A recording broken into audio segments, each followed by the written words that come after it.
Hello students, तो class 10th में हम स्टार्ट करेंगे एनसीईआरटी एग्जाम्पलर चैप्टर नंबर 1 का रियल नंबर्स। पार्ट 1 इससे पहले आ गया है, ये पार्ट 2 है वीडियो का, और डिस्क्रिप्शन में लिंक दिया हुआ है, वहाँ जाके क्लिक करिए तो आपको चीज़ें स्टार्टिंग से मिल जाएंगी। ओके, और इससे पहले मैं आपको इन्फॉर्मेशन देना चाहता हूँ कि जो बच्चे डायरेक्ट एनसीईआरटी एग्जाम्पलर कर रहे हैं तो आपसे बनेगा नहीं बच्चों। आपको पहले एनसीईआरटी के कॉन्सेप्ट्स पता होने चाहिए, फिर आप एनसीईआरटी एग्जाम्पलर करिए। तो डिस्क्रिप्शन में मैंने एनसीईआरटी का भी लिंक दिया हुआ है और एनसीईआरटी एग्जाम्पलर का भी लिंक मैंने दिया हुआ है, तो आप वहाँ पे क्लिक करेंगे तो आपको पार्ट 1 से चीज़ें मिल जाएंगी। ठीक है, तो आइए स्टार्ट करते हैं एक्सरसाइज 1.2। ओके, एक्सरसाइज 1.2 हम लेंगे, और एक्सरसाइज 1.2 के पहले हमारी बुक में, हमारी एनसीईआरटी एग्जाम्पलर बुक में सैम्पल प्रॉब्लम दी है। ठीक है, तो 2 सैम्पल प्रॉब्लम है यहाँ, सैम्पल प्रॉब्लम 1, सैम्पल प्रॉब्लम 2, इसको हम सॉल्व करेंगे। ठीक है, बिकॉज सैम्पल प्रॉब्लम से भी कभी कभी एग्जाम में क्वेश्चन आते हैं तो छोड़ना हमको कुछ भी नहीं है। तो सैम्पल प्रॉब्लम 1 लीजिए, कह रहा है the values of the remainder are when a positive integer a is divided by 3 are 0 and 1 only, justify your answer. ध्यान से देखिए, इसके लिए हमको यूक्लिड डिवीजन लेमा याद होनी चाहिए। ठीक है, यूक्लिड डिवीजन लेमा क्या होती थी? अगर हमारे पास कोई पॉजिटिव इंटीजर ए है, ठीक है, और ए को अगर हम बी से डिवाइड लगाते थे, याद है आपको, ए को अगर हम बी से डिवाइड लगाते थे तो यहाँ पर एक क्वोशिएंट आता था और यहाँ पे एक रिमाइंडर आता था। ठीक, और यूक्लिड डिवीजन लेमा क्या होती थी कि A is equals to what, B into Q plus R, ये होता था। और यहाँ पर रिमाइंडर की कंडीशन होती थी, क्या होता था? तो यहाँ पे देखिए रिमाइंडर की एक कंडीशन होती थी, r is greater than equal to 0 but less than b. तो आर की क्या क्या वैल्यू हो सकती थी? Greater than equal to 0 but less than b. ठीक है, ये चीज़ हो सकती थी। अब यही यहाँ पर इस क्वेश्चन में आप लगा दीजिए, क्या बोल रहे हैं? When a positive integer a is divided by 3, तो ए को डिवाइड कर रहे हैं ये लोग किससे बताओ? 3 से। ठीक है, यानी कि बी की वैल्यू क्या हो गई? 3 हो गई। तो कह रहे हैं कि रिमाइंडर क्या आएगा? 0 एंड 1 आएगा क्या ओनली? तो जवाब है नहीं। पता है कैसे? आंसर इसका नो है। ध्यान से चेक करिए जरा, जब हमने ए को 3 से डिवाइड किया तो यहाँ पे जो भी रिमाइंडर आएगा, अगर हम ये वाला रूल लगाएं, कंडीशन क्या है बताइए? R is greater than equal to 0 but less than b. सही है, तो r is greater than equal to 0 but less than b. B क्या है हमारा? ध्यान से चेक करिए, बी क्या है हमारा? 3 है। और हमने आपको एनसीईआरटी जब पढ़ाई थी तो बताया था आर की वैल्यू कहाँ से कहाँ चल सकती है? 0 से लेके 3 से एक कम, यानी कि आर की क्या क्या वैल्यू, यहाँ इक्वल भी लगाए ना, तो आर की वैल्यू क्या क्या हो सकती है बताओ? 0 हो सकती है, और क्या हो सकती है बोलो? 1 हो सकती है, और क्या हो सकती है बताओ? 2 हो सकती है। 3 नहीं हो सकती क्योंकि 3 से लेस होना है। ठीक है ना, तो रिमाइंडर की कितनी वैल्यूज पॉसिबल है बताइए? 0, 1 और 2। कितनी वैल्यूज पॉसिबल? Total 3 values. ठीक है, इन्होंने हमें क्या दिया है क्वेश्चन में? कह रहे हैं the remainders are 0 and 1 only. उनके अकॉर्डिंग रिमाइंडर केवल 0 और 1 आ सकता है, तो ऐसा तो नहीं है, 2 भी तो आ सकता है। ठीक है, तो इसका इन्होंने बोला था जस्टिफाई योर आंसर। ठीक, तो हम आंसर में पहले लिखेंगे नो, और जस्टिफाई कैसे करेंगे? जस्टिफाई हम ऐसे करेंगे, according to Euclid division lemma there are 3 possible remainders, 0, 1 and 2। Okay, तो हम इसको ऐसे भी लिख सकते हैं कि 0, 1 तो इन्होंने दिया था, और इसके अलावा, और का मतलब या इसके अलावा रिमाइंडर 2 भी हो सकता है। तो ये जो बात इन्होंने बोली है ये क्या है? गलत है। ओके, कर लो। तो देखिए स्टूडेंट, सैम्पल प्रॉब्लम 2 कह रहा है can the number 6 to the power n, n being a natural number, n being a natural number. मतलब थोड़ा सा इसको आप फील करो, एक्चुअल में वो क्या कहना चाहते हैं। आंसर तो हमने यहाँ इसका लिख दिया है, पहले हम आपको समझा दें। ठीक है, 6 की पावर n के बारे में बात कर रहे हैं, और n क्या है? Natural number. नेचुरल नंबर क्या होते हैं बताइए? 1, 2, 3, 4, 5, 6, यही सब होते हैं। तो n की वैल्यू आप क्या रख सकते हो? 1, 2, 3, 4। तो हमने अगर n की वैल्यू 1 रखी तो 6 की पावर 1 क्या आएगा? 6 आएगा। ठीक, अगर हमने n की वैल्यू 2 रखी तो 6 की पावर 2, 6 इंटू 6, 6 की पावर 2 का मतलब पता है ना, 6 टू द 12 नहीं होता है, 6 इंटू 6 36 होता है। ठीक, 36। फिर 6 की पावर 3 अगर हम करें तो क्या हो जाएगा? 6 इंटू 6 इंटू 6, आई थिंक कितना हो जाएगा? 6 का 36, 3, 216 हो जाएगा। ठीक है, तो 216। अच्छा, आप खास बात क्या देख रहे हो? आप देख रहे हो, आप 6 की पावर में कोई भी नेचुरल नंबर रखो, 1 रखो, 2 रखो, 3 रखो, कभी भी ये 5 से एंड नहीं हो रहा है। ध्यान से चेक करो, यहाँ ये 6 से एंड हुआ, यहाँ भी ये 6 से एंड हुआ, और यहाँ भी ये 6 से एंड हुआ। कभी भी इसके यूनिट प्लेस पे, मतलब वंस प्लेस पे 5 नहीं आता है। तो ये चीज़ तो हम फील कर गए कि हाँ भाई इसके यूनिट प्लेस पे कभी भी 5 नहीं आता, या ये कभी भी 5 से एंड नहीं होता है। लेकिन आप ऐसे करके थोड़ी ना दिखाओगे, क्योंकि बात समझो ना, कितने नेचुरल नंबर होते हैं बताओ? इनफाइनाइट, बहुत सारे नेचुरल नंबर होते हैं। क्या कॉपी में लिखते रहोगे? 6 की पावर 4 भी करके दिखाओगे, 5 भी करके दिखाओगे? ऐसा तो हम नहीं कर सकते हैं। ठीक, अच्छा, तो इन्होंने यही हमसे क्वेश्चन में पूछा है, can the number 6 to the power n where n is a natural number end with the digit 5, क्या ये 5 से एंड हो सकता है? तो जवाब है नहीं। अब इसका हमको रीजन देना है। ठीक, तो रीजन देखो किस तरीके से देंगे। देखो 6 की पावर n जो है उसको हम क्या लिख सकते हैं, 6 की होल पावर n लिख सकते हैं कि नहीं लिख सकते हैं। ठीक, अब इस 6 के प्राइम फैक्टर करो, आपने करने 2 × 3 होंगे इसके प्राइम फैक्टर्स, 2 × 3 होंगे इसके प्राइम फैक्टर। अब ये पावर 2 को भी मिलेगी और 3 को भी मिलेगी। ठीक है, तो ये हो जाएगा 2 की पावर n × 3 की पावर n।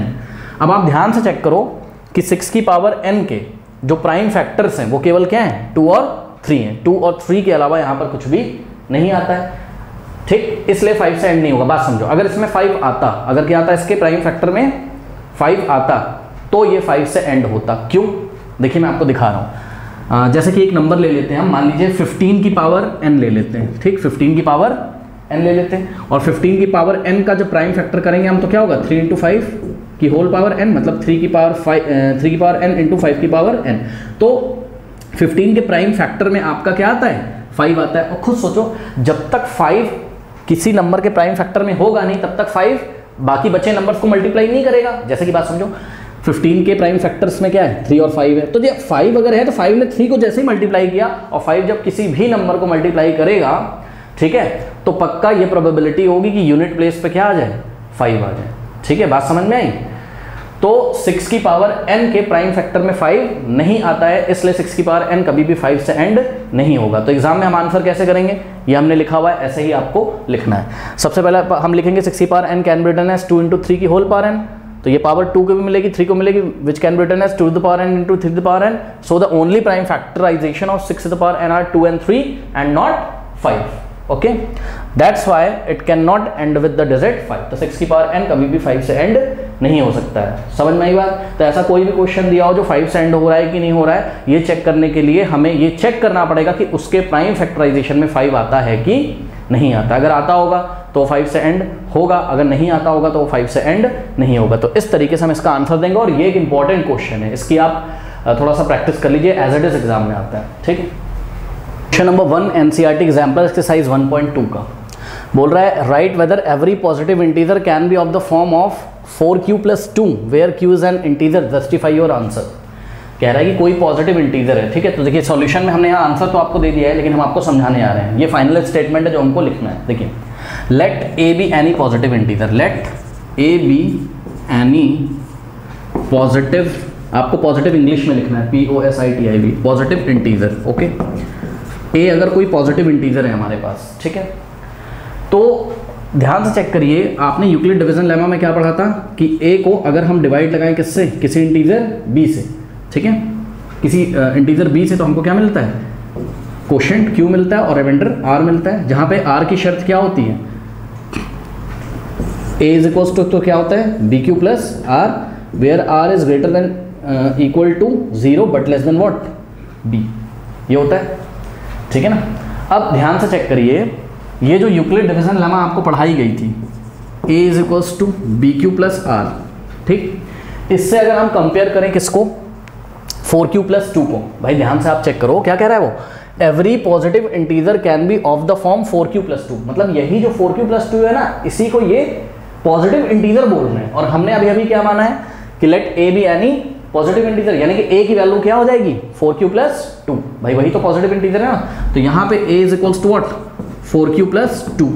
अब देखो, ये जो हमारा पॉजिटिव इंटीजर है a is equal to 4q + 2, इसको हम कंपेयर करेंगे किससे, यूक्लिड डिवीजन लेमा वाले फॉर्मूले से अगर कंपेयर करेंगे, तो ध्यान से चेक करो, q के आगे क्या है यहाँ b, और यहाँ q के आगे क्या है 4, यानी कि b की वैल्यू कितनी हो गई, 4 हो गई। ठीक, तो comparing with Euclid division lemma we get what, ये आप अपनी कॉपी में लिखोगे, comparing with the formula of Euclid division lemma we get b is equal to 4। अब आपको b इज इक्वल टू क्या मिल गया, 4 मिल गया। ठीक है, अब आप r की वैल्यू निकाल सकते हो कि नहीं निकाल सकते हो, तो आइए जरा चेक करते हैं कि r की क्या क्या वैल्यू आ जाएंगी। ठीक है, तो ध्यान से चेक करिए, r क्या होता है, greater than equal to 0 but less than what, b, और b की जगह हम क्या रखेंगे 4। तो r की वैल्यू 0 से लेके 4 से कम, मतलब r की वैल्यू 0 हो सकती है, r की वैल्यू 1 हो सकती है, r की वैल्यू 2 हो सकती है, और r की वैल्यू 3 हो सकती है। इतना हो गया। अब हम जा रहे हैं पॉजिटिव इंटीजर्स निकालने की, कौन कौन से पॉजिटिव इंटीजर पॉसिबल हैं। ठीक है, तो देखो अब हम जा रहे हैं क्या निकालने, पॉजिटिव इंटीजर्स निकालने आ रहे हैं। तो पहला पॉजिटिव इंटीजर, अच्छा पॉजिटिव इंटीजर कौन से फॉर्मूले से निकालेंगे, a is equal to bq + r से। ठीक, तो पहला, क्योंकि हमने अभी भी बोल तो दिया था ना कि पॉजिटिव इंटीजर को हम किससे दिखा रहे हैं, a से, बात समझ में आई ना। तो पहला पॉजिटिव इंटीजर क्या होगा, a इज इक्वल्स टू, ध्यान दें b की वैल्यू क्या है आपकी 4 इंटू क्यू और प्लस ये वाले फॉर्मूले से निकालना है, ठीक है, 4q plus r। First time आप r कितना रखोगे बताओ, 0, ठीक, तो 4q प्लस 0, आंसर कितना आ जाएगा 4q, भाई 4q प्लस 0 4q तो होता है। और सेकंड इंटीजर निकालिए आप, सेकंड पॉजिटिव इंटीजर, तो ध्यान चेक करिए, a is equals to bq plus r, इस बार r की जगह क्या रखोगे 1, तो 4q प्लस 1, ठीक है। थर्ड आप निकालिए, तो a is equals to what 4q plus, अब r की जगह हम कितना रखेंगे 2।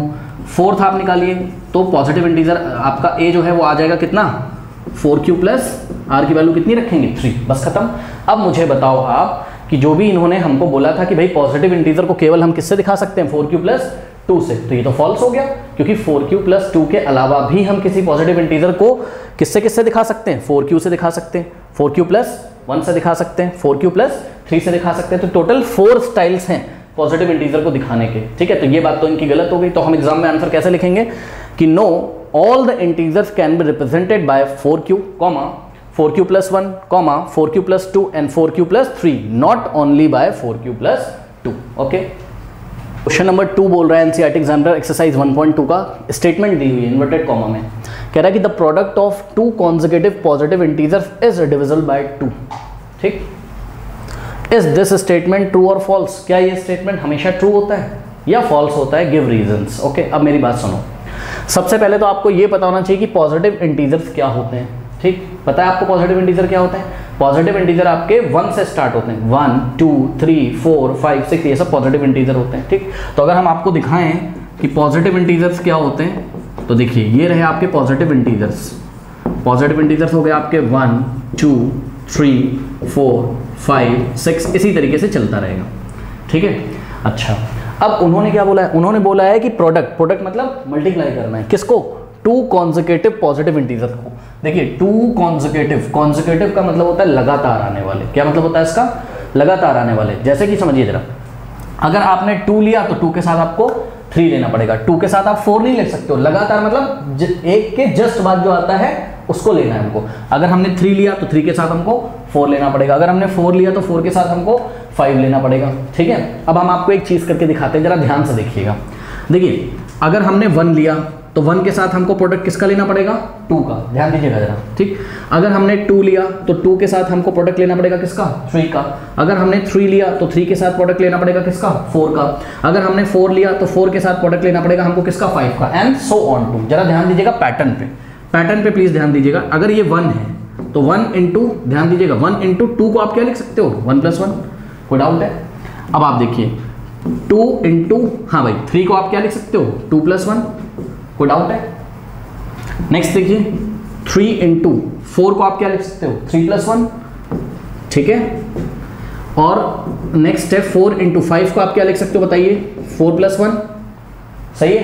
तो अगर मैं आपसे बोलूं कि आप ऐसा कब तक करते रहोगे तो आपके पास जवाब नहीं होगा। तो हम जनरल फॉर्म में इसको जनरलाइज कर लेंगे, कैसे कि अगर हमने इसी तरीके से चलता रहेगा, अगर हमने यहाँ n लिया तो अगला नंबर क्या होगा बताओ n प्लस 1, नहीं समझ में आई बात, हाँ। अगर यहाँ देखिए यहाँ अगर 4 है तो यहाँ 4 प्लस 1 है, तो इसी तरीके से अगर यहाँ n होगा तो यहाँ n प्लस 1 होगा, जहां पर n क्या है कोई पॉजिटिव इंटीजर है। तो हमको लिखना भी पड़ेगा आगे क्या कि where n is any positive integer, ठीक। अब ध्यान से चेक करिए कि इसका आंसर क्या आएगा 2, इसका आंसर क्या आएगा 6, इसका आंसर क्या आएगा 12, इसका आंसर क्या आएगा 20, ठीक है। ये भी देखो 2 से डिविजिबल है, ये भी 2 से डिविजिबल है, ये भी 2 से डिविजिबल है, ये भी 2 से डिविजिबल है। तो इस पैटर्न को देखते हुए हम कह सकते हैं कि n इंटू n प्लस 1 मतलब 2 कॉन्जिक्यूटिव पॉजिटिव इंटीजर्स का प्रोडक्ट हमेशा 2 से क्या होगा डिविजिबल होगा। लेकिन ध्यान दें प्लीज, इसका कारण पता है क्या बताओगे, सुनो, इसका कारण आप ये बताओगे कि जब हम 2 कॉन्जिक्यूटिव पॉजिटिव इंटीजर लेंगे तो उसमें से कम एक इवन होगा, कम से कम एक इवन होगा। ध्यान से चेक करो 1 और 2 में इवन कौन है 2, ठीक। फिर अगली बार 2 और 3 में इवन कौन है 2, फिर अगली बार 3 और 4 में इवन कौन है 4, और 4 और 5 में इवन कौन है 4, ठीक है। तो अगर 2 नंबर्स के प्रोडक्ट में एक नंबर अगर इवन है तो पक्का वो पूरा नंबर 2 से क्या होगा डिविजिबल। अगर आपको फील नहीं हो रहा तो आप ऐसे देख सकते हो कि भाई 1 इंटू 2 अगर लिखा है अगर हम इस पूरी वैल्यू को 2 से डिवाइड लगाएं तो 2 से 2 कटेगा ना, डिविजिबल हो तो क्या, इसका मतलब 1 into 2 जो भी आता होगा 2 आता है, तो वो 2 से क्या है, डिविजिबल है। इसी तरीके से 2 into 3 जो लिखा हुआ है, ठीक है ना, तो 2 into 3 में कम से कम एक नंबर तो क्या है, इवन है, ये वाला नंबर इवन है, तो भैया पक्का ये वैल्यू 2 से डिविजिबल तो होगी ना। आप वहां पे भी चेक कर सकते हो, 6 को अगर 2 से काटोगे तो 3 ही तो आएगा। बात समझ में आई कि नहीं आई, कोई डाउट है? तो क्या अब हम जनरल फॉर्म में नहीं बोल सकते हैं कि हम दो कॉन्जिक्यूटिव पॉजिटिव इंटीजर को कैसे दिखा सकते हैं, बताओ, n into n+1, और हम इस पे क्या कमेंट कर सकते हैं कि इन दोनों में से कम एक वैल्यू तो पक्का क्या होगी, इवन होगी कि नहीं होगी। तो फाइनल स्टेटमेंट एग्जाम में क्या लिखना है, ये तो मैंने आपको फील कराने के लिए बताया है। फाइनल स्टेटमेंट हमको ये लिखना है, यहां पे जो हमने लिखा है ये स्टेटमेंट क्या है, ट्रू, क्या कि the product of two consecutive positive integer is always divisible by 2। Yes, this statement is true. Why true? Because n into n+1, n into, यहां पे देखो कुछ नहीं लगा तो into लगा, आप समझ जाना, n into n+1 will always be even, will always be even। ये पूरा हमेशा क्या होगा, इवन होगा। क्यों इवन होगा? क्योंकि इन दोनों में से एक क्या है, इवन है, और इवन नंबर जब किसी ऑड नंबर में मल्टीप्लाई करता है तो आंसर क्या आता है, इवन ही तो आता है। बात समझ में? इनमें से एक इवन होगा, एक इवन होगा, एक ऑड होगा, और इवन अगर ऑड में मल्टीप्लाई करेगा तो आंसर क्या आएगा, इवन ही तो आता है। ये देखो, even into odd, even, even into odd, even. तो इसलिए n into n+1 will always be even. Why? आगे कारण लिखा हुआ, बिकॉज या एज 1 out of n और n+1, n या n+1 में से एक क्या है, हमेशा इवन है, इसलिए हमने लास्ट में लिखा है एज 1 out of n और n+1 मस्ट बी इवन। कोई डाउट है बताइए, कर लीजिए। देखिए क्वेश्चन नंबर 3 देखिए, कह रहा है the product of 3 consecutive positive integer is divisible by 6। ठीक है, 3 लगातार आने वाले पॉजिटिव इंटीजर्स का जो प्रोडक्ट होगा क्या वो 6 से डिविजिबल होगा? तो जवाब है हाँ होगा। कैसे होगा वो भी हम आपको बताएंगे। कह रहा है जस्टिफाई योर आंसर। अच्छा एक चीज़ बताओ कि वो क्या बोल रहा है, डिविजिबल बाय 6। ठीक है, इसका क्या मतलब है? डिविजिबल बाय 6 का ये मतलब है कि 6 से डिवाइड हो जाए, और 6 का डिविजिबिलिटी रूल हमने छोटी क्लासेस में पढ़ा है, 8th क्लासेस में। 6 का डिविजिबिलिटी रूल ये होता है कि अगर कोई नंबर 2 से भी डिवाइड हो रहा हो एज वेल एज 3 से भी डिवाइड हो रहा हो, जैसे कि समझिए जरा, 6 क्या 6 से डिवाइड होता है? हाँ, तो हमने कैसे चेक किया, क्योंकि 6 2 से भी डिवाइड होता है, चेक कर लो, और 6 जो होता है वो 3 से भी डिवाइड होता है, इसलिए 6 से भी डिवाइड होगा। ठीक, 12 2 से भी डिवाइड होता है, और 12 3 से भी डिवाइड होता है। सही है, तो हम पक्का कह सकते हैं कि 12 6 से भी डिवाइड होगा। 36 देख लो, 36 6 से डिवाइड होता है कि नहीं, ये चेक करने के लिए हमको केवल इतना चेक करना है कि 36 2 से डिवाइड होता है, एंड का मतलब एज वेल एज 2 से भी होना चाहिए और 3 से भी होना चाहिए। और 36 चेक करो क्या 3 से होता है? हाँ होता है, तो इसका मतलब 36 6 से भी डिवाइड होता होगा। तो ठीक इसी तरीके से अगर हम 3 कॉन्जिक्यूटिव पॉजिटिव इंटीजर लें, ध्यान से चेक करिए, हम 3 कॉन्जिक्यूटिव पॉजिटिव इंटीजर्स लें। पॉजिटिव इंटीजर क्या क्या होते हैं?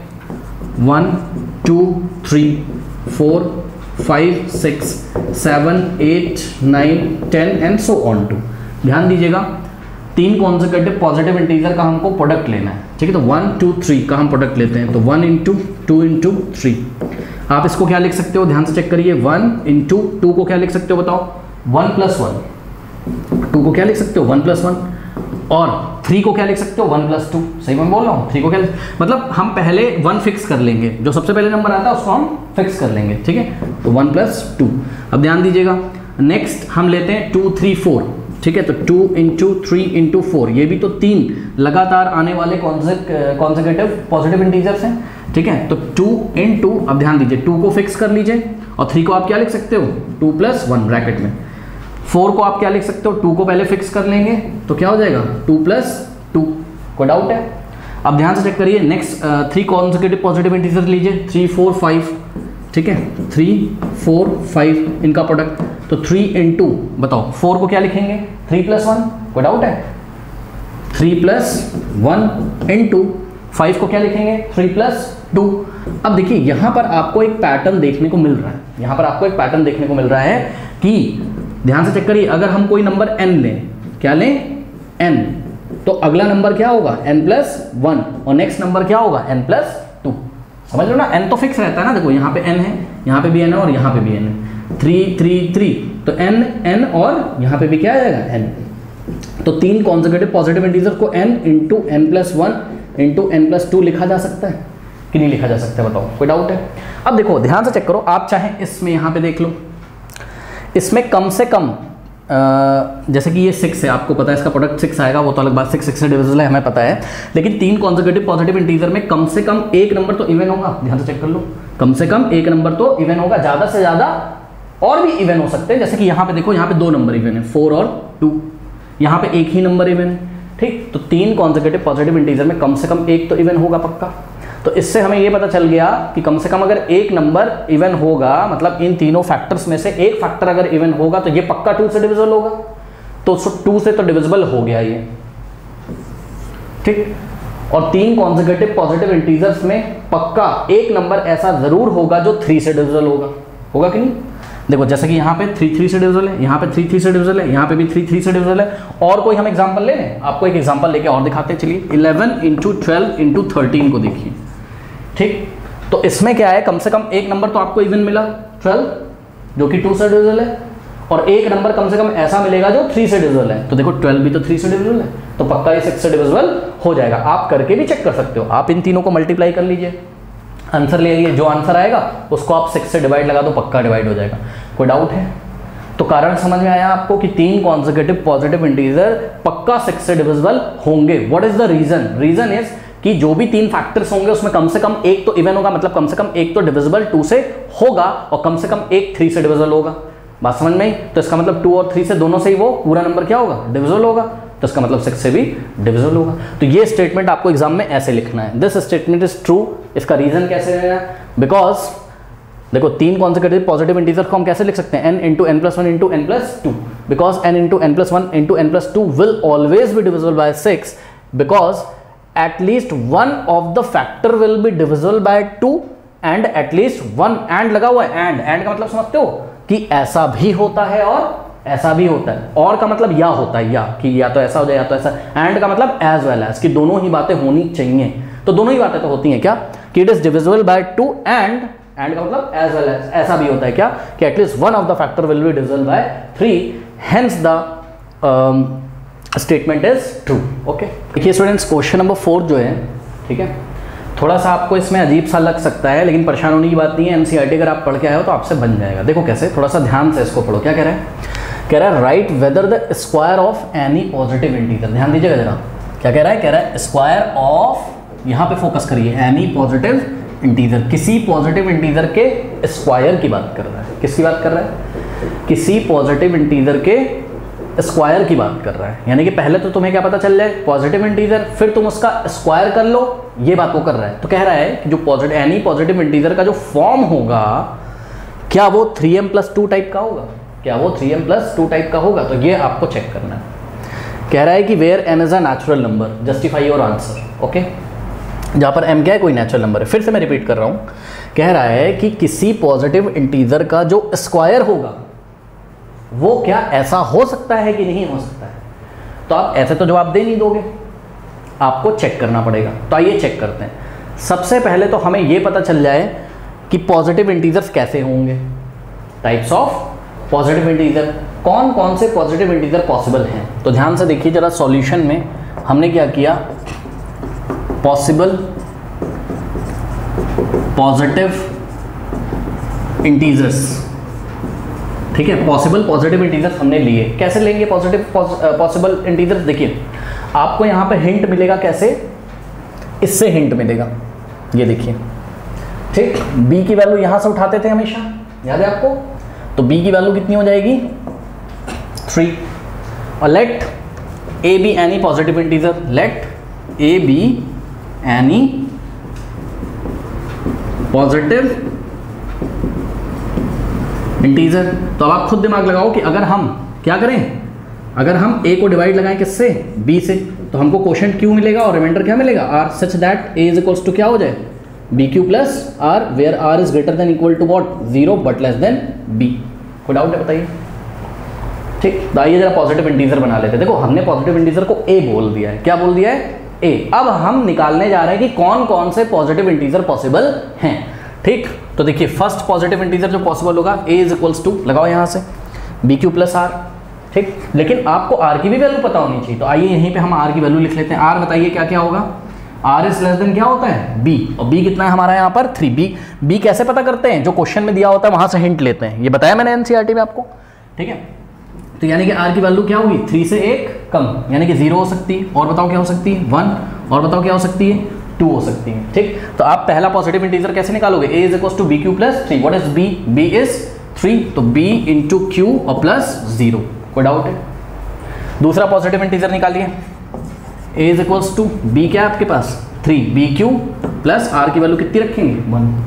तीसरा पॉजिटिव इंटीजर निकालिए आप, तो a इज इक्वल टू क्या हो जाएगा बी क्यू, यानी कि 3 इंटू क्यू और प्लस r इस बार क्या रखेंगे 2। अब बताइए आगे करेंगे छोड़ दें, कहाँ, अब बस इतना ही, क्योंकि r की वैल्यू 3 हम नहीं ले सकते हैं। चेक करो ना, r इज लेस देन क्या है 3 इंक्लूडेड नहीं है, 3 को नहीं लेना। ठीक है, तो ये तो 3 पॉजिटिव इंटीजर आपको पता चल गया। अच्छा, पहले वाले को जरा ठीक कर लो, 3q प्लस 0 कितना होता है 3q, तो इसको मैं क्या लिख सकता हूँ 3q लिख सकता हूँ। कोई डाउट है? अब तुमको क्या मिल गया बताओ, तुमको पॉजिटिव इंटीजर्स मिल गए, अब इनका क्या करेंगे स्क्वायर। ठीक, तो आइए जरा हम स्क्वायर करना शुरू करते हैं। पहले का स्क्वायर करिए, 3q का स्क्वायर, 3q तो है, अरे a ने स्टोर करा दिया क्योंकि a को हमने क्या बोला था पॉजिटिव इंटीजर ना। तो 3q का अगर हम स्क्वायर करें, तो फर्स्ट पॉजिटिव इंटीजर का अगर हम स्क्वायर करें, आपको तो पता ही ये स्क्वायर 3 को भी मिलेगा और q को भी मिलेगा, 3 को मिलेगा तो 3 का स्क्वायर 9 और q का स्क्वायर, q का स्क्वायर q का स्क्वायर। अब मुझे बताओ आप कि ध्यान से चेक करना, जब आप बोलते थे कि a is equal to b q plus r, तो q क्या होता था, कोई इंटीजर होता था, याद है आपको, q is any what integer, q is any integer. मेरी बात ध्यान से सुनो, q अगर इंटीजर है तो q का स्क्वायर भी क्या होगा एक इंटीजर, होगा कि नहीं होगा, खुद दिमाग लगाओ भाई। कोई भी इंटीजर ले लो तुम, कोई भी इंटीजर ले लो, चाहे पॉजिटिव ले लो नेगेटिव ले लो कुछ भी ले लो। ठीक, तो अगर q की तुम कोई भी वैल्यू लो, q तुमने -2 लिया तो स्क्वायरिंग ऑन बोथ साइड करोगे तो q का स्क्वायर -2 का स्क्वायर क्या होता है 4। अगर तुमने q की वैल्यू क्या ले ली 5, तो q का स्क्वायर क्या हो जाएगा 25। बात समझ में आई? यानी कि अगर q एक इंटीजर है तो q का स्क्वायर भी क्या होगा एक इंटीजर होगा। तो मैंने इसको और थोड़ा सा सुधार के लिख लिया, मैंने इसको लिख लिया अगले स्टेप में, ध्यान से चेक करिएगा। a इज इक्वल्स, ये जो पॉजिटिव इंटीजर का स्क्वायर ये आ गया 9 इंटू क्यू स्क्वायर की जगह तुमने क्या लिख दिया m, और वहां साइड में आप एग्जाम में बता दोगे क्या कि where what m is equals to q square. अब आप ध्यान से चेक करिए, इस 9m को आप क्या लिख सकते हो, 9m को आप लिख सकते हो 3 इंटू 3m, या फिर आप एक काम कर लो, देखो ऐसे कर लो, बात समझो ऐसे कर लो, क्योंकि देखो उन्होंने क्वेश्चन हमको किस टाइप में दिया है 3m+2 टाइप में, है ना। तो हम चेक करेंगे क्या ऐसा आ रहा है कि नहीं आ रहा। तो उसको चेक करने के लिए देखिए जरा ध्यान से, ये आ गया था आपके पास क्या 9q स्क्वायर, तो इसको हमने लिखा 3 इंटू 3q स्क्वायर। बताओ कोई डाउट हो तो बताओ, 3 से वापस 9 हो जाएगा। अब एक बात बताओ, q का स्क्वायर अगर एक इंटीजर था तो q के स्क्वायर में अगर तुम 3 से मल्टीप्लाई करोगे तो भी क्या मिलेगा एक इंटीजर। अरे भाई q का स्क्वायर अगर एक इंटीजर है और q के स्क्वायर में अगर हम 3 से मल्टीप्लाई करते हैं तो इंटीजर ही तो मिलेगा, क्योंकि इंटीजर में 3 से मल्टीप्लाई करने से इंटीजर ही मिलता है। यानी कि हम इसको क्या लिख सकते हैं, हम इसको लिख सकते हैं 3 इंटू m, वेयर आपको एग्जाम में बताना पड़ेगा, वेयर हमने m इज इक्वल्स टू क्या लिया है 3q स्क्वायर। भाई 3q स्क्वायर की जगह तो तुमने क्या रखा है m, where m is equals to what 3q square. कोई डाउट है बताइए। अब मुझे बताओ कि तुमने पहला पॉजिटिव इंटीजर लिया, उसका स्क्वायर किया और तुमको किस टाइप का मिला 3m टाइप का, 3m+2 टाइप का नहीं मिला, अभी तक तो नहीं मिला। अब हम चेक करेंगे दूसरा, अभी ये नहीं मिला हमें, नो, अब हमने दूसरा लिया। दूसरा पॉजिटिव इंटीजर क्या है मेरे पास बताइए 3q प्लस 1। इसका क्या करूंगा मैं स्क्वायर, और क्या करूंगा चेक करूंगा कि ये 3m+2 टाइप का आया है कि नहीं आया है। ठीक है ना। एक चीज़ और तुम गौर कर रहे हो, बहुत ध्यान से जरा गौर करना, क्या कि m उन्होंने क्या बोला था नेचुरल नंबर, सही है।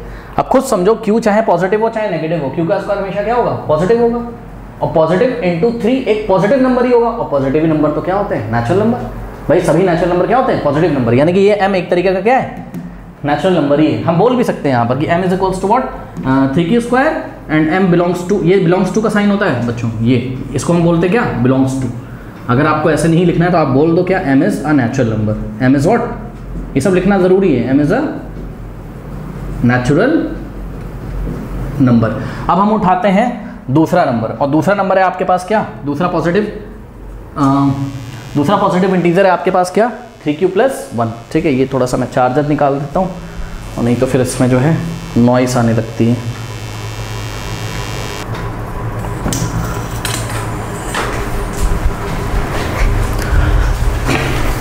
इसका स्क्वायर करिए 3q प्लस 1 का, हाँ भाई आता है करना इसका स्क्वायर। कौन सा फॉर्मूला लगेगा, a प्लस बी का होल स्क्वायर। पता है क्या होता है, a square plus 2ab plus b square. तो a स्क्वायर का मतलब a की जगह क्या आ जाएगा बोलो 3q, तो 3q का square plus 2 into a into b, a की जगह 3q और b की जगह क्या 1 और प्लस 1 का स्क्वायर। सॉल्व करते हैं ये इसको। हाँ भाई 3q का स्क्वायर क्या हो जाएगा 9q स्क्वायर प्लस 2 3 क्या होता है 6q और प्लस 1 का स्क्वायर, 1 का स्क्वायर क्या हो जाएगा 1 हो जाएगा। कोई डाउट है? अब ध्यान से चेक करिएगा क्या कि इतने में से अगर हम 3 कॉमन ले लें, ले सकते हैं कि नहीं ले सकते बताइए, ले सकते हैं। तो इसमें से हमने 3 कॉमन ले लिया, करेक्ट। अगर हम इसमें से 3 कॉमन ले लेंगे तो यहाँ क्या बचेगा बताइए, 9 की जगह 3 और q स्क्वायर और साथ में क्या बचेगा 2q और साथ में क्या बचेगा +1। अब ध्यान दीजिएगा प्लीज़, बहुत इंपॉर्टेंट, ध्यान दीजिएगा जरा। ये 3 तो हमने ऐसे ही लिखा। अब थोड़ा सा खुद दिमाग लगाओ, खुद दिमाग लगाओ। 2 चाहे पॉजिटिव हो चाहे नेगेटिव हो, 2 चाहे पॉजिटिव हो चाहे, चलो पहले सोचते हैं कि q पॉजिटिव है। मान लो q क्या है भाई, q तो एक इंटीजर होता था ना, याद करो ना यूक्लिड डिवीजन लेमा में q क्या होता था इंटीजर। अब वो पॉजिटिव भी हो सकता है और नेगेटिव भी हो सकता है, ठीक है। तो सुनो, अगर q पॉजिटिव होगा तो 2 इंटू क्यू भी क्या होगा पॉजिटिव होगा और 3 इंटू क्यू स्क्वायर भी क्या होगा पॉजिटिव होगा और ये पूरा जुड़ के क्या होगा एक पॉजिटिव नंबर ही होगा। और पॉजिटिव नंबर नेचुरल नंबर ही तो होते हैं। तो हम फिर से क्या लिख सकते हैं 3 इंटू m और plus 1 where m is equals to, इस बार m क्या है where m is equals to what, m is equals to 3q square plus 2q, 3q square plus 2q। कोई डाउट है इसमें? ठीक। अब सुनो, अब सोचो कि q अगर नेगेटिव हो जाए, क्या हो जाए, थोड़ा दिमाग लगाना, q अगर क्या हो जाए नेगेटिव हो जाए। कोई भी नेगेटिव नंबर ले लो यार, q की वैल्यू तुम कुछ भी ले लो। देखो मैं तुमको चेक करवा रहा हूँ किसको 3q स्क्वायर प्लस 2q को, तो q की कोई भी नेगेटिव वैल्यू ले लो, लेट अस से -1 ले लेते हैं या -2 ले लो, चलो। तो 3 इंटू q की वैल्यू -2 ले लें, -2 का स्क्वायर क्या होता है +4 होता है, -2 का स्क्वायर +4 और 2 इंटू -2 -4। मतलब मैं आपको ये दिखाना चाहता हूँ कि q चाहे नेगेटिव हो जाए तब भी तुम्हारा ये रिजल्ट कैसा आएगा 12 - 4 8 पॉजिटिव ही आएगा। खुद दिमाग लगाओ, क्योंकि यार देखो यहाँ पे q का स्क्वायर हो जाएगा, ये क्वांटिटी पॉजिटिव हो जाएगा और इससे बड़ी हो जाएगी और बड़े में से छोटा घटाओगे तो पॉजिटिव ही तो आएगा, बड़े पॉजिटिव में से छोटा नेगेटिव घटाओगे पॉजिटिव ही तो आएगा। यानी कि चाहे q पॉजिटिव हो चाहे q नेगेटिव हो, आपका ये पोर्शन हमेशा कैसा आता है पॉजिटिव ही आता है। कोई पॉजिटिव इंटीजर ही आएगा और पॉजिटिव इंटीजर ही तो नेचुरल नंबर होते हैं, यानी कि ये पोर्शन क्या बन जाएगा आपका नेचुरल नंबर बन जाएगा। तो m एक तरीके का क्या होगा यहाँ फिर से natural number, m is natural number. हम इस बात पे फोकस क्यों कर रहे हैं बताइए कि m इज नेचुरल नंबर, क्योंकि हमारे क्वेश्चन में बोला था ना उसने कि m इज नेचुरल नंबर। अब आप ध्यान से चेक करिए, आपने दूसरे पॉजिटिव इंटीजर का भी स्क्वायर किया और वो 3m+2 टाइप का नहीं आया। किस टाइप का आया वो 3m+1 टाइप का है। यानी कि अभी तक पता चल रहा है कि किसी पॉजिटिव इंटीजर का स्क्वायर करें तो वो 3m+2 टाइप का नहीं मिल रहा। अभी एक उम्मीद बाकी है, कौन सी, थर्ड वाला। अब हम थर्ड वाले का स्क्वायर करेंगे और चेक करेंगे क्या ये कहीं 3m+2 टाइप का तो नहीं आ रहा है। ठीक है, आइए जरा चेक करते हैं। तो थर्ड केस, इसको मैं यहां से हटा दूं तो कोई प्रॉब्लम, चलिए अब देखिए जरा। तो थर्ड में हमने क्या किया, हमने ये नंबर लिया क्या 3q + 2 का होल स्क्वायर। ओके, सॉल्व करना आता है, क्या होगा बताइए, a का स्क्वायर यानी कि 3q का square 9q square plus 2 into a into b यानी कि 3q इंटू 2 और प्लस 2 का स्क्वायर यानी कि 4। तो क्या हो जाएगा 9q स्क्वायर प्लस 2 3 6 2 12 12q और प्लस प्लस क्या हो जाएगा आपके पास प्लस 4। ओके, तो ये हो गया। ठीक है, अब हम क्या करेंगे, ध्यान से चेक करिएगा, बहुत चालाकी आपको यहाँ पर करनी है। चालाकी क्या करनी है, आपको बाहर क्या आना चाहिए 3, सही है। देखो कुछ बच्चे पता है क्या बोलेंगे मेरे को, कुछ बच्चे बोलेंगे भाई इसमें से 3 कॉमन ले लो। अरे भाई अगर इसमें से तुम 3 कॉमन ले लोगे तो पीछे 4 छूट जाएगा ना, खुद समझो, पीछे क्या छूट जाएगा 4 छूट जाएगा। ठीक है, अभी हमारे पास ये उम्मीद है कि हम यहां से भी 3 कॉमन ले सकते हैं। कैसे, उसका स्टाइल है, जरा स्टाइल देखिएगा। हम इसको स्प्लिट कर लेंगे, 4 को हम क्या लिख लेंगे बताइए 3 + 1। ये तो आप लोग को एनसीईआरटी में भी सिखाया गया है ना। तो हमने क्या किया, थोड़ी चालाकी करी और हमने इसको लिखा 9q स्क्वायर प्लस 12q और 4 को आपने क्या लिखा 3 + 1। कोई डाउट है? अब हमने इतने पोर्शन को ब्रैकेट में बंद कर लिया और यहाँ से हमने 3 को कॉमन ले लिया। जब हम यहाँ से 3 को कॉमन लेंगे तो यहाँ क्या बचेगा 3q स्क्वायर प्लस 4q और प्लस 1 और प्लस 1। अब देखो यहाँ से यहाँ तक क्या हो गया, ये m हो गया। एक चीज़ ध्यान देना, क्यू चाहे पॉजिटिव हो चाहे नेगेटिव हो, ये क्वांटिटी हमेशा कैसी आएगी, पॉजिटिव आएगी, यानी कि ये क्वांटिटी एक तरीके की क्या है, नेचुरल नंबर है। तो हम अगले स्टेप में क्या लिख सकते हैं, 3 इंटू एम प्लस 1 और where m is equals to क्या लिया हमने, ये पूरी क्वांटिटी को हमने m ले लिया, m is equals to 3q square plus 4q plus 1 and m is a natural number, m is a natural number, m is a natural number. Okay, तो सुनिए मेरी बात, आपने 3 पॉजिटिव इंटीजर पॉसिबल निकाले, तीनों का स्क्वायर किया, कभी भी वो 3m प्लस 2 टाइप का नहीं आया, तो हमारा आंसर जस्टिफाई हो गया। फाइनली हम आंसर क्या लिखेंगे बताइए, हम आंसर लिखेंगे know the square of any positive integer can not be the form of 3m plus 2। Okay, because the square of any positive integer is in the form of 3m और 3m plus 1। तो किसी भी positive integer का जो square होता है ना, वो 3m टाइप का हो सकता है या 3m प्लस 1 टाइप का हो सकता है, जहां पर m क्या है, कोई नेचुरल नंबर है। किसी भी पॉजिटिव इंटीजर का स्क्वायर 3m प्लस 2 टाइप का नहीं हो सकता है। बात समझ में आ गई, कर लीजिए।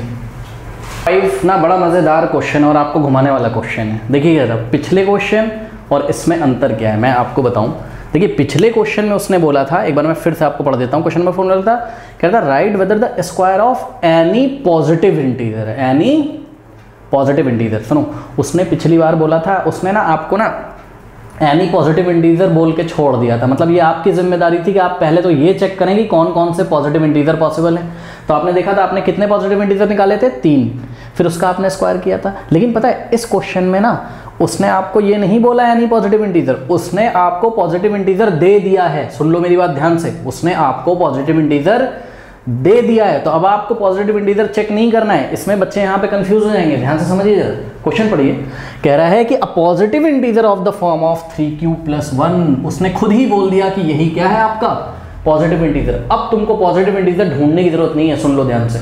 कुछ बच्चे ना यहीं पे प्रॉब्लम करेंगे इस क्वेश्चन में, पता क्या करेंगे वो देखेंगे कि भाई 3q प्लस 1 दिया हुआ है, तो इसको वो कंपेयर करेंगे किससे, bq प्लस r से, और b की वैल्यू कितनी निकाल लेंगे, 3 निकाल लेंगे, ठीक। और r की वैल्यू क्या क्या हो जाएंगी बताओ, 0 1 2 है ना, और वो 3 पॉजिटिव इंटीजर बना देंगे। समझ आई बात, क्या क्या बना देंगे बताओ, एक बना देंगे वो 3q प्लस 0 यानी कि 3q, और दूसरा बना देंगे वो क्या 3q प्लस 1, और तीसरा बना देंगे क्या वो 3q प्लस 2। गलत बात है, क्यों बना रहे हो 3 पॉजिटिव इंटीजर, उसने खुद ही बोला है केवल कौन से पॉजिटिव इंटीजर की बात करनी है, 3q प्लस 1 की। तो यहाँ पर आप प्लीज कोई भी पॉजिटिव इंटीजर ना बनाएं, अगर आप बना देंगे तो आप गलती कर जाएंगे एग्जाम में, और आपका क्वेश्चन यहाँ पे इस क्वेश्चन का जो आंसर है वो नो है, और वो आंसर यस में आ जाएगा, पता है। तो इस बात का आपको ध्यान रखना है, बहुत ध्यान से आपको क्वेश्चन को पढ़ना है। बात समझ में आई? तो आइए जरा पढ़ते हैं क्वेश्चन। कहता है positive integer of the form 3q plus 1, q being a natural number, q क्या है यहाँ पे नेचुरल नंबर है। कह रहा है can you right its square in the form of other than 3m plus 1। सुनो, कह रहा है कैन यू राइट, कहाँ गया, can you right its square, किसका स्क्वायर, इसका स्क्वायर। कह रहा है क्या तुम इसके स्क्वायर को अदर देन 3m प्लस 1 लिख सकते हो। मतलब कहना चाहता है वो कि इसका स्क्वायर जो करो तो वो क्या 3m प्लस 1 के अलावा और कुछ आ सकता है, यानी कि क्या क्या, क्या वो दैट इज आई और डॉट ई का मतलब दैट इज क्या वो 3m आ सकता है, क्या वो 3m प्लस 2 आ सकता है। तो जवाब है नहीं। आइए हम आपको करके दिखाते हैं। यहाँ पे हमने इसका आंसर तो लिख दिया है, आपको एग्जाम में सिर्फ इतना ही लिखना है, पर फिर भी हम इसका आपको आंसर करके दिखाते हैं। तो ध्यान से चेक करिए, हमको इसका स्क्वायर करना है, ठीक। तो हमने क्या किया, जो पॉजिटिव इंटीजर उन्होंने हमको दिया है हमने उसका स्क्वायर कर लिया। अब स्क्वायर किया तो फॉर्मूला लगा दीजिए, क्या होगा, a का स्क्वायर यानी कि 9q स्क्वायर प्लस 2 इंटू ए की जगह 3q इंटू बी की जगह 1 और प्लस b का स्क्वायर यानी कि 1 का स्क्वायर। कोई डाउट है? अब ध्यान से चेक करिए, ये हो जाएगा आपके पास 9q square plus 2 3 6q into 1 6q और प्लस 1 का स्क्वायर 1। कोई डाउट है? अब देखिए इसमें से आपके पास क्या कॉमन आ रहा है, 3 कॉमन आ रहा है। यहाँ पे क्या बचेगा बताइए, 3q स्क्वायर प्लस यहाँ क्या बचेगा 2q और साथ में क्या बच जाएगा 1 बच जाएगा, ठीक। अब वहाँ पे पढ़िए q क्या था, एक नेचुरल नंबर। तो अगर q एक नेचुरल नंबर था तो 2q भी नेचुरल नंबर होगा और 3q स्क्वायर भी नेचुरल नंबर होगा, तो ये पूरा क्या होगा, नेचुरल नंबर होगा, यानी कि 3 इंटू m लिख दिया इसको हमने, ठीक है। और वेयर हमको बताना पड़ेगा एग्जाम में क्या, कि where m is equals to what, this m is equals to हमने क्या लिया है 3q स्क्वायर प्लस 2q। एक बात और बतानी पड़ेगी कि m का नेचर कैसा है, m क्या है बताओ, नेचुरल नंबर है, ठीक। तो and also m is what, m is natural m is natural number, m is natural number, ठीक, कोई डाउट है? तो आपने क्या देखा बताओ? अच्छा एक बात बताओ मुझे, इन्होंने जब हमसे क्वेश्चन पूछा था तो बोला था for some integer m, for some integer m, m क्या है? कोई इंटीजर है, हमारा m क्या है? Natural number. अरे नेचुरल नंबर भी तो इंटीजर होते हैं, जो नेचुरल नंबर होते हैं वो पॉजिटिव इंटीजर ही तो होते हैं। तो हम क्या बोल सकते हैं कि m यहाँ पर नेचुरल नंबर m बोल सकते हैं और m इज इंटीजर भी बोल सकते हैं, m इज व्हाट, इंटीजर भी हम बोल सकते हैं। हालांकि पॉजिटिव इंटीजर इनको बोलना चाहिए था बट इन्होंने नहीं बोला, चलो कोई बात नहीं। अब मेरी बात ध्यान से सुनो, जो पॉजिटिव इंटीजर दिया था उसका हमने स्क्वायर किया, बताओ कौन सा फॉर्म आया? 3m+1। इसके अलावा कुछ आया? कुछ आ सकता है? नहीं, आने की भी कोई संभावना नहीं है। क्यों? क्योंकि और कोई पॉजिटिव इंटीजर ही नहीं अवेलेबल है। एक ही पॉजिटिव इंटीजर की तो उन्होंने बात करी थी और उसी का स्क्वायर करा। जब स्क्वायर करा तो ना तो हमको ऐसा मिला 3m टाइप का और ना तो हमको 3m+2 टाइप का मिला, केवल किस टाइप का मिला? 3m+1 टाइप का मिला। तो इन्होंने हमको क्वेश्चन क्या पूछा था कि क्या तुम किसी पॉजिटिव इंटीजर के स्क्वायर को 3m+1 के अलावा इस फॉर्म में लिख सकते हो? तो जवाब है नहीं लिख सकते हैं। तो आंसर क्या लिखेंगे? नो, बिकॉज जब हम इसका स्क्वायर करते हैं तो क्या आता है सॉल्व करके? 3m+1 टाइप का आता है, ना तो 3m टाइप का आता है, ना तो 3m+2 टाइप का आता है। कर लीजिए। अब इसमें पता है कोई एग्जाम में क्या करेगा? इसमें वो कर देंगे, वो 3 इंटीजर निकाल लेंगे और चलो जब तुम ये वाले का स्क्वायर करोगे तब तो ऐसा आएगा और बाकियों का करोगे ना तो एक बार ऐसा मिलेगा और एक बार ऐसा मिलेगा और तुम लिख दो यस और वो काट देगा। ठीक, देखिए कर लिया। क्वेश्चन नंबर 6 देखिए, कहता है कि the number 525 3000 are both divisible by, ध्यान से सुनो क्वेश्चन, कह रहा बोथ, यहां पे फोकस करिए please, both divisible bye, both divisible only by 3, 5, 15, 25, 75। थोड़ा सा इसको आप फील करो, देखो बात समझो। आपको उन्होंने 2 नंबर दिए हैं, ठीक है, 525 और क्या दिया है साथ में 3000, ठीक है, ये 2 नंबर उन्होंने दिए हैं हमें। बोथ डिविजिबल बाय मतलब ये दोनों ही नंबर एक ही टाइम पे कौन कौन से नंबर से डिवाइड होते हैं? इन नंबर से। देखो मैं आपको थोड़ा सा एक्सप्लेन करता हूँ। मान लो मैंने 2 लिया, क्या लिया मैंने? 2 एक नंबर लिया, तो भाई 2 से 3000 तो डिवाइड होगा बट 525 नहीं होगा। ठीक है, बात समझ में आई? ठीक, इसी तरीके से अगर आप कोई और भी नंबर ले लो, लेट अस से 10 अगर आप ले लो तो 10 3000 को तो डिवाइड कर देगा बट इसको टोटली डिवाइड नहीं करेगा, मतलब पॉइंट में आ जाएगा ना आंसर। अच्छा, तो पता है ऐसे नंबर्स का सेट दिया है उन्होंने, ऐसे नंबर्स का कलेक्शन दिया है जो नंबर्स एग्जैक्टली इसको भी डिवाइड कर देते हैं एज वेल एज इसको भी डिवाइड कर देते हैं। आप खुद ही चेक कर लो, अगर आप 3 की बात करते हो तो 3 इसको भी डिवाइड करेगा, इसको भी डिवाइड करेगा। अगर आप 5 की बात करते हो तो इसको भी डिवाइड करेगा, इसको भी डिवाइड करेगा। अगर आप 15 की बात करते हो इसको भी करेगा, इसको भी। अगर आप 25 की बात करते हो इसको भी करेगा, इसी तरह 75 की बात करते हो इसको भी करेगा, इसको भी बात करेगा। अब सुनो इन्होंने क्या बोला आपको क्वेश्चन में, इन्होंने बोला है कि what is the HCF, justify your answer. अब पता है बच्चे इसमें क्या करेंगे, जो आप अभी कर रहे थे, एचसीएफ निकालने बैठ गए होगे यूक्लिड डिवीजन लेमा से, गलत। पता है आपको जब हमने एनसीईआरटी में एग्जाम्पल पढ़ाया था तो वहां पे हमने आपको एचसीएफ निकालना बताया था। एचसीएफ का मतलब क्या होता है पता है? जो भी 2 नंबर दिए हैं वो पहले तो उनके कॉमन फैक्टर निकालो। क्या निकालो? Common factor. कॉमन फैक्टर का मतलब समझते हो? देखो 2 आप नहीं ले सकते हो, ना ना ना ना, क्योंकि 2 3000 का तो फैक्टर है बट 525 का फैक्टर नहीं है। बात समझ में आई? पहले तो आप ऐसे नंबर सर्च करिए जो कॉमन फैक्टर हों दोनों के, मतलब इसको भी डिवाइड करते हैं और इसको भी डिवाइड करते हो, तो वो कॉमन फैक्टर पॉसिबल कौन कौन से? ये सारे। तो फर्स्ट स्टेप क्या होता है एचसीएफ निकालने में? बताइए आपको क्या ढूंढना होता है? बहुत बेसिक सी चीज है, कॉमन फैक्टर सर्च करो और जब कॉमन फैक्टर सर्च कर लो तो उसमें से कौन सा सिलेक्ट कर लो? Highest common factor. क्या सिलेक्ट कर लो? Highest common factor. उसमें से हाईएस्ट कॉमन फैक्टर सेलेक्ट करो जो दोनों को डिवाइड करता हो, वही क्या होता है? एचसीएफ। पता है एनसीईआरटी एग्जाम्पलर में क्वेश्चन क्यों देता है? वो आपको इसीलिए देता है एग्जाम में ताकि आप इसमें यूक्लिड डिवीजन लेमा लगाओ और घूमते रहो। क्या उससे आंसर नहीं आएगा?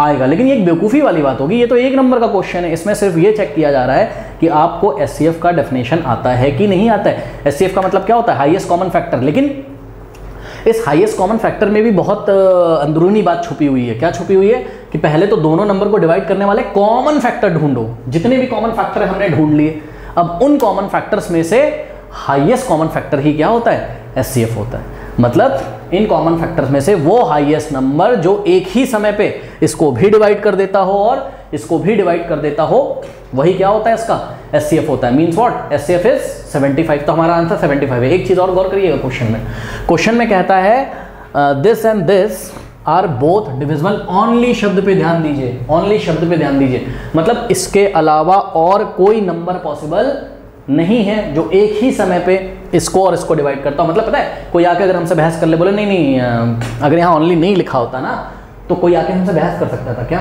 कोई हमको बोल सकता था कि भाई 75 से भी बड़ा कोई हाईएस्ट फैक्टर पॉसिबल है जो दोनों को कर देता है, डिवाइड कर देता है। तो हम कंफ्यूजन में पड़ जाते, तो हमें उस नंबर को पहले ढूंढना पड़ता जो 75 से बड़ा होता, तो हम उसको ढूंढने में लग जाते, वो एचसीएफ होता। लेकिन जब उसने बोल दिया कि ये दोनों नंबर एक ही समय पे केवल इन्हीं नंबर से डिविजिबल हैं और ये इंक्रीजिंग ऑर्डर में भी लिखा हुआ है, इसका मतलब हाईएस्ट कॉमन फैक्टर कौन सा है? 75। ठीक है, तो हम इसका आंसर कैसे देंगे एग्जाम में? हम लिखेंगे यहाँ पर एचसीएफ ऑफ, आप लिख लीजिएगा HCF of 300525 is what is 75। Why? Because HCF means what, highest common factor. कोई डाउट है कर लीजिए।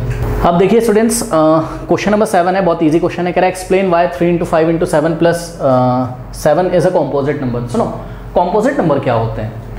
जो नंबर प्राइम नहीं होते हैं वो कॉम्पोजिट होते हैं। देखो एक बार बताएं, वन जो होता है वो ना तो क्या होता है प्राइम, ये 1 प्राइम भी नहीं होता है और क्या नहीं होता है कॉम्पोजिट। 1 को ना यूनिवर्सल नंबर बोला जाता है, ये कॉम्पोजिट और प्राइम नहीं होता है। प्राइम नंबर कौन कौन से होते हैं बताइए? प्राइम नंबर जो एग्जैक्टली 2 नंबर से डिविजिबल होते हैं। किससे? एक तो खुद से एक 1 से, एक तो खुद से एक 1 से। ठीक, तो प्राइम नंबर हो गया आपके 2, 3, 5, 7, ये तो सबको पता होगा। ठीक, अब इनके अलावा जो नंबर बच गए वो क्या होते हैं? कॉम्पोजिट नंबर होते हैं। क्या होते हैं बताइए? कॉम्पोजिट नंबर्स होते हैं। कॉम्पोजिट नंबर के एग्जांपल बताइए।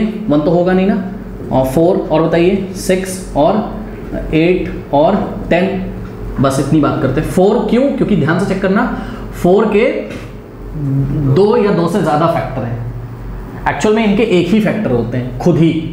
1 भी होता है, अगर 1 को इग्नोर कर दें तो उसके एक ही फैक्टर होते हैं। यहाँ पे देखिए इसके कितने फैक्टर हैं? 2। एक तो 2 है और दूसरा क्या है? 4। क्यों भाई? 4 को 2 भी डिवाइड करता है और 4 भी करता है। 6 के कितने फैक्टर हैं? 3 फैक्टर हैं। क्या क्या? 2 भी डिवाइड करेगा, 3 भी डिवाइड करेगा, इसको 6 भी डिवाइड करेगा। 8 के कितने फैक्टर्स हैं? 2 भी इसको डिवाइड करेगा, 4 भी इसको डिवाइड करेगा, 8 भी इसको डिवाइड करेगा। तो इस तरीके से कॉम्पोजिट नंबर है। यानी कॉम्पोजिट नंबर क्या होंगे बताइए? कॉम्पोजिट नंबर वो नंबर होंगे which has more than 2 factors. ठीक है, तो कॉम्पोजिट नंबर एक बार आप लोग नोट लगा लीजिए, क्या कि which has more then what, more than 2 factors, more than 2 factors. अब देखो, अब बच्चे बोलेंगे यहाँ पे तो मोर देन 2 फैक्टर नहीं है। अरे तो 1 भी तो इसका फैक्टर है। ठीक, तो आप 1 को भी शामिल कर लो, क्या दिक्कत है? 1 इसका फैक्टर है, मतलब 1 भी इसको पूरी तरीके से क्या कर देता है? डिवाइड कर देता है। तो अगर 2 से ज़्यादा आपको फैक्टर मिले, मतलब 1 और उस नंबर के अलावा अगर आपको फैक्टर मिल जाए, देखो जैसे 2 का फैक्टर क्या था बताओ? 1 और 2, अब इसके अलावा तो कुछ नहीं मिला। 3 का फैक्टर 1 था और 3 था, इसके अलावा तो कुछ नहीं मिला।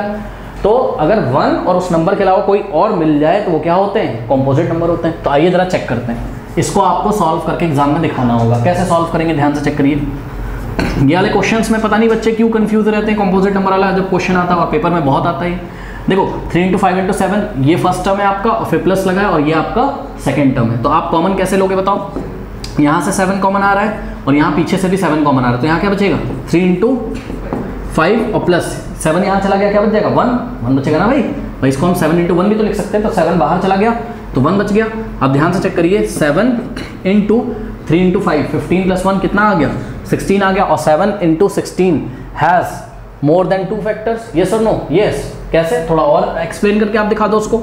आप बोल दो 7 × और आप 16 को क्या लिख सकते हो? 4 × 4 लिख दो, या आप इसको क्या लिख सकते हो? 8 × 2 लिख सकते हो। तो ये जो भी वैल्यू उन्होंने हमें दी थी, ध्यान से चेक करो, ये जो भी नंबर उन्होंने हमें दिया था, this number is express like this. जिसके कितने फैक्टर हैं? 2 से ज़्यादा।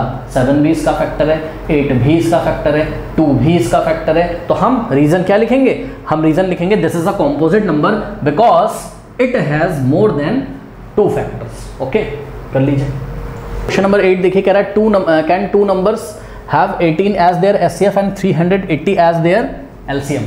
ठीक, कह रहा है क्या ऐसे 2 पॉसिबल नंबर क्या ऐसे 2 नंबर्स पॉसिबल हैं जिनका एचसीएफ कितना होता हो? 18 और एलसीएम कितना होता हो? 380। तो जवाब है नहीं। अब इसको करने के लिए आपको थोड़ा सा समझना पड़ेगा और समझने के बाद एक बार समझ लीजिए, उसके बाद आप इस टेक्निक को याद कर लीजिएगा।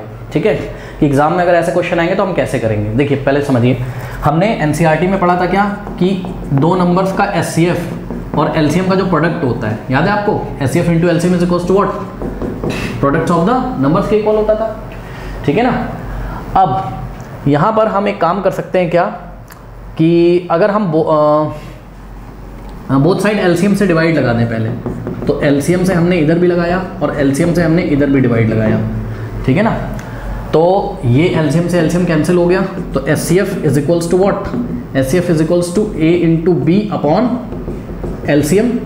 नाउ अब बोथ साइड रेसिप्रोकल कर दो, क्या कर दो, बोथ साइड रेसिप्रोकल, तो एचसीएफ के नीचे 1 मान लोगे तो इसको पलट दोगे तो ये क्या हो जाएगा, 1 upon HCF is equals to, ये भी पलट जाएगा इधर, तो क्या हो जाएगा LCM upon a into b. अब एक काम करो, राइट हैंड साइड भी एलसीएम से मल्टीप्लाई कर दो और लेफ्ट हैंड साइड भी एलसीएम से मल्टीप्लाई कर दो। तो ध्यान से चेक करना, यहाँ राइट हैंड साइड भी आपने एलसीएम से मल्टीप्लाई किया और लेफ्ट हैंड साइड भी आपने एलसीएम, तो एलसीएम इंटू 1 कितना आ गया, एलसीएम, ठीक। तो ये राइट हैंड साइड आपका क्या हो जाएगा, एलसीएम इंटू एलसीएम क्या होगा, एलसीएम का होल स्क्वायर, एलसीएम का whole square upon a b. तो आप ध्यान से चेक करिए, यहाँ हम कुछ रीजनिंग करेंगे, उसका हम यहाँ पे रिजल्ट लिखेंगे, ठीक है। देखो रीजनिंग हम ये करेंगे, आपके पास जो फाइनल निकल के आया है वो क्या आया है फॉर्मूला, कि LCM upon HCF is equals to what, LCM का whole square upon a into b, LCM का whole square upon a into b. अब मेरी बात ध्यान से सुनो, देखो कोई भी दो नंबर ले लो, ए और बी कोई भी दो नंबर ले लो, ठीक, उन दोनों नंबर का कुछ एलसीएम होगा। दिखाओ एग्जांपल देखो जरा, जैसे कि हमने 2 और 6 लिया, तो 2 और 6 का एलसीएम कितना आएगा, 6 आएगा ना, 2 1 जा और 2 3 जा, ठीक है ना।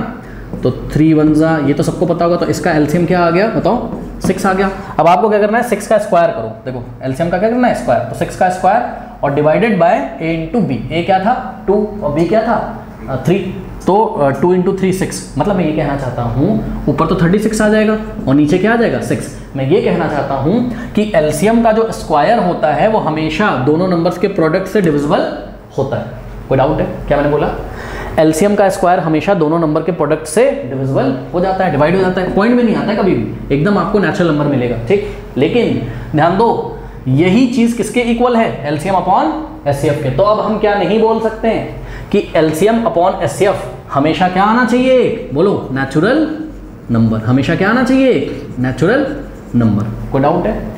तो अगर आज के बाद आप ध्यान रख लीजिए, अगर आपको एग्जाम में ऐसा क्वेश्चन आता है कि आपको 2 नंबर तो नहीं बताए उन्होंने, 2 नंबर का एचसीएफ भी दिया है और 2 नंबर का एलसीएम भी दिया है, तो आपको क्या करना है, आपको एलसीएम अपॉन एचसीएफ करना है। हमेशा याद रखिए, अगर एलसीएम को एचसीएफ पूरी तरीके से डिवाइड कर देता है तभी ऐसे 2 पॉसिबल नंबर होते हैं जिनका एचसीएफ और एलसीएम जो भी क्वेश्चन में दिया रहता है वो पॉसिबल होता है, अदरवाइज नहीं होता। तो अब हमको क्या चेक करना है बताइए, तो इतना आपको 3 झाम एग्जाम में नहीं करना, आपको सिंपली याद रखना है कि जब भी आपको एचसीएफ एलसीएम 2 नंबर के दिए हों और पूछा जाए कि ऐसे 2 नंबर पॉसिबल हैं कि नहीं है, तो आपको क्या करना है, उठाकर एलसीएम को उठाकर एचसीएफ से क्या कर देना है, डिवाइड कर देना और चेक करना है कि नेचुरल नंबर आ रहा है कि नहीं। अगर नेचुरल नंबर आ रहा होगा तो ऐसे 2 नंबर पॉसिबल होंगे जिनका एचसीएफ 18 और एलसीएम 380 हो, अदरवाइज ऐसा पॉसिबल नहीं है, ठीक। तो हम चेक करने जा रहे हैं, अब हम क्या करेंगे, एलसीएम को डिवाइड लगाएंगे किससे, एचसीएफ से। आइए लगाते हैं, एलसीएम कितना है मेरा बताइए, 380 एलसीएम है ना, 380 एज एलसीएम, और एचसीएफ कितना है बताइए, 18 है। तो आइए जरा डिवाइड लगाते हैं, ठीक है। तो 380 डिवाइडेड बाय 18 आप कर लीजिएगा, मैं कैलकुलेटर से कर ले रहा हूँ जल्दी से, ठीक है। डिवाइडेड बाय 18, देखिए भैया क्या आ गया इधर, 21.11 आ गया भाई, which is not a natural number, is not a natural number। तो बताओ क्या ऐसे 2 नंबर पॉसिबल हैं जिनका एचसीएफ 18 और एलसीएम 380 हो? तो जवाब है नहीं, इसलिए हमने आंसर क्या लिखा है, no, because HCF does not divide LCM, HCF को डिवाइड नहीं करता है। कब करता, जब क्या आता, हाँ एक नेचुरल नंबर आता, बट ऐसा नहीं आया। तो एग्जाम में ना यहाँ पे नंबर चेंज करके आ जाएंगे, एचसीएफ कुछ भी दिया होगा, एलसीएम कुछ भी दिया होगा, तुम्हें क्या करना है, एलसीएम अपॉन एचसीएफ निकाल के चेक करना है कि नेचुरल नंबर आ रहा है कि नहीं है। 21.11 नेचुरल नंबर थोड़ी ना, 21 आता तो नेचुरल नंबर होता, 22 आता तो नेचुरल नंबर होता। बात समझ में आ गई? तो इस टाइप से इस क्वेश्चन को करेंगे, ये रहा इसका आंसर, कर लीजिए।